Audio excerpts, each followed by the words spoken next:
आज MA final राजनीति विज्ञान में आपका जो पेपर है भारत में ग्रामीण और शहरी शासन, इसके अंतर्गत आज मैं आपको भारत में स्थानीय स्वशासन की विशेषताओं के बारे में बतलाना चाहूँगी। भारत में स्थानीय संस्थाएं कोई नया विचार नहीं है। प्राचीन काल से ही भारत में ये संस्थाएं किसी न किसी रूप में विद्यमान रही हैं। वर्तमान काल में ब्रिटिश शासन के द्वारा भारत में 1687 में मद्रास कॉरपोरेशन की स्थापना से स्थानीय स्वशासन का प्रारंभ हुआ था। 1947 में स्वतंत्रता प्राप्ति के पश्चात स्थानीय शासन की रूपरेखा बहुत कुछ ब्रिटिश शासन काल में विद्यमान ढांचे जैसी स्वीकृत की गई, किंतु इन संस्थाओं का निरंतर विकास भी होता रहा। भारतीय संविधान में स्थानीय राज्य को राज्य सूची में रखा गया और 1993 में 2 संविधान संशोधनों 73वां और 74वां, जिसके के द्वारा ग्रामीण और शहरी स्थानीय संस्थाओं को संवैधानिक दर्जा प्रदान किया गया।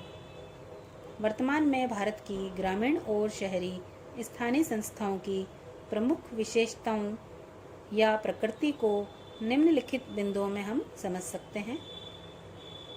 सर्वप्रथम है इसका संवैधानिक स्तर। 1993 में 73वें संविधान संशोधन से संविधान में 11वीं अनुसूची जोड़कर ग्रामीण स्थानीय शासन को तथा 74वें संविधान संशोधन से संविधान में 12वीं अनुसूची जोड़कर शहरी स्थानीय संस्थाओं को संवैधानिक दर्जा दिया गया। दूसरी इसकी प्रमुख विशेषता या लक्षण है राज्य सूची का विषय। भारतीय संविधान में केंद्र और राज्यों के बीच शक्तियों के बंटवारे में स्थानीय शासन राज्य सूची का विषय है। संवैधानिक उपबंधों के अधीन रहते हुए राज्य विधानमंडलों का ये दायित्व है कि इन संस्थाओं को स्वायत्त संस्था के रूप में कार्य करने योग्य बनाएं। तीसरी इसकी प्रमुख विशेषता है संविधान द्वारा रूपरेखा का निर्धारण। 73वें और 74वें संविधान संशोधनों के माध्यम से पूरे देश के लिए ग्रामीण और शहरी स्थानीय संस्थाओं की मोटी रूपरेखा निर्धारित की गई। चौथा इसका प्रमुख लक्षण या विशेषता है ग्रामीण तथा शहरी स्थानीय संस्थाएं। भारत में स्थानीय शासन संस्थाएं 2 प्रकार की हैं, पहला शहरी और दूसरा ग्रामीण।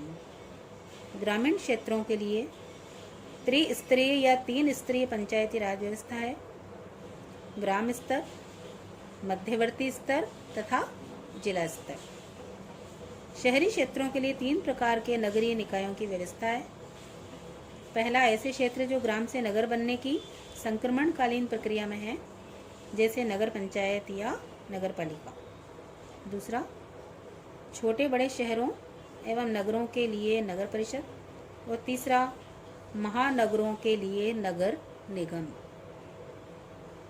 5वीं इसकी प्रमुख विशेषता है निश्चित कार्यकाल। ग्रामीण एवं शहरी दोनों प्रकार की स्थानीय शासन संस्थाओं का कार्यकाल 5 वर्ष निर्धारित है। 5 वर्ष का कार्यकाल पूर्ण होने पर चुनाव अनिवार्य हैं। छठी इसकी प्रमुख विशेषता है वयस्क मताधिकार। ग्रामीण एवं शहरी दोनों प्रकार की स्थानीय शासन संस्थाओं में निर्वाचन हेतु मतदाता की आयु 18 वर्ष निर्धारित की गई है। तो इस प्रकार से भारत में स्थानीय शासन की प्रमुख विशेषताएं हम देख सकते हैं।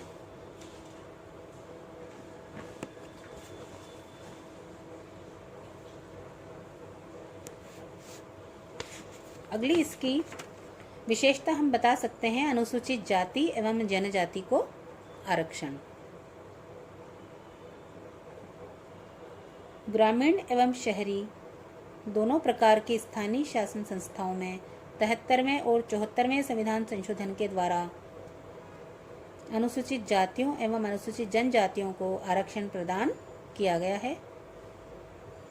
8वीं इसकी विशेषता है महिलाओं को आरक्षण। महिलाओं को भी स्थानीय शासन में पूरी भागीदारी दी गई है और 73वें और 74वें संशोधनों द्वारा ग्रामीण और शहरी दोनों ही प्रकार की स्थानीय स्वायत्त संस्थाओं में कुल स्थानों के 1/3 स्थानों पर महिलाओं को आरक्षण दिया गया है। अन्य पिछड़े वर्गों के लिए आरक्षण।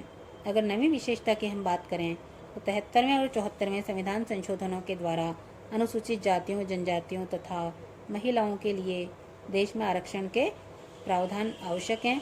वैसे प्रावधान अन्य पिछड़े वर्गों हेतु नहीं किए गए हैं, किंतु राज्य विधानमंडलों को अधिकृत किया गया कि वे चाहें तो अपने राज्य में पंचायती राज व्यवस्था तथा नगरीय निकायों दोनों प्रकार की स्थानीय संस्थाओं में आरक्षण कर सकते हैं।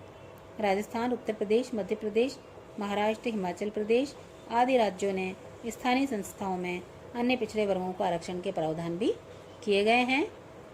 तो इस प्रकार से स्थानीय स्वशासन की विशेषताओं की विवेचना के क्रम में जो विशेषताएं आपको आज बताई गई हैं, ये आगे भी निरंतर जारी रहेंगी। आज के लिए धन्यवाद।